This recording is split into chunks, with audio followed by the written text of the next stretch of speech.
ఒక తెలంగాణ బిడ్డగా తెలంగాణ రాష్ట్రం కోసం పోరాటం చేసిన ఒక కార్యకర్తగా కేసీఆర్ గారి సైనికుడిగా స్వచ్ఛమైన మనస్సుతో నిర్మలమైన హృదయంతో హైదరాబాద్ తెలంగాణ భారతదేశంలోనే ఒక ప్రధానమైన నగరంగా ప్రపంచ దృష్టిని ఆకర్షించే స్థాయికి తీసుకొచ్చే విధంగా పనిచేశాం.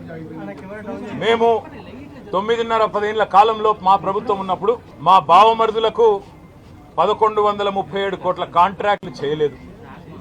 మంత్రిగా నేను కౌన్సిల్లో కూర్చొని కౌన్సిల్ ఆఫ్ మినిస్టర్స్లో క్యాబినెట్లో కూర్చొని నా కొడుకు కంపెనీకి కాంట్రాక్టులు ఇచ్చుకోలేదు, ల్యాండ్ క్రూజర్ కార్లు కొనుక్కోలేదు.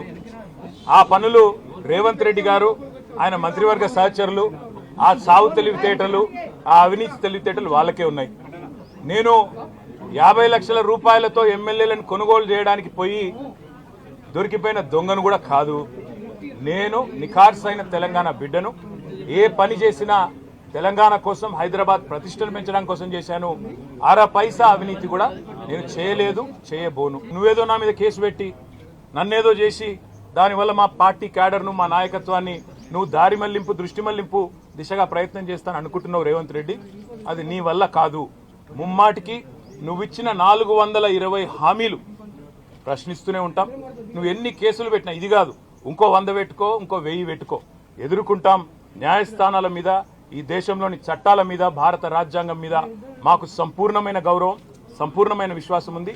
నువ్వు ఏ ప్రశ్నలన్నా అడుగు, సమాధానం మా కాడ ఉంది. ఎందుకంటే మేము నిజాయితీగా ఉన్నాం.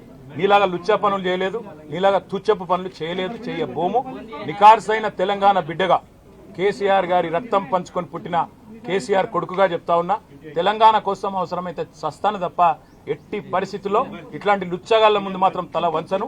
తప్పకుండా కొట్లాడుతూనే ఉంటా, పోరాడుతూనే ఉంటా. తెలంగాణ జయించేదాకా ఈ కాంగ్రెస్ కబంధ హస్తాల్లోంచి తెలంగాణ బయటకు వచ్చేదాకా కొట్లాడుతూనే ఉంటాను, ప్రతిజ్ఞ చేస్తాను.